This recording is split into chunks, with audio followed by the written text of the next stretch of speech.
when I would read a poem when I got on stage, I would try to put something in, but I would try to stand there and read. I remember I read a poem about at this thing called Ball's Cabaret in Minnesota. I remember I read what I had a poem about Frederick Edwin Church, one of his great uh, large painting poems.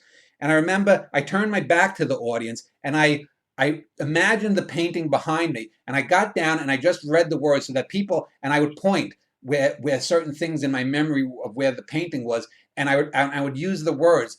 And I remember it was an effective piece. People came up to me afterwards, and they were trying to visualize what I was saying because the words were in a great order. Because if all I was trying to do is, let's say, if I was going to do Edvard Munch's The Kiss, and I was trying to describe it in a poem, if all I'm doing is describing it in a straightforward manner, there's really no reason to do that. You have to go, yeah, if you're doing art based upon art, you have to go beyond that. You have to use the initial art as a metaphor. You just can't simply recapitulate the art. There's no point to do that. If I was to write a poem about, about a film, or about a moment in a film, or about like I said, one of these paintings. I did a series of painting poems called the 49 Gallery, where I took famous paintings and I would write about them.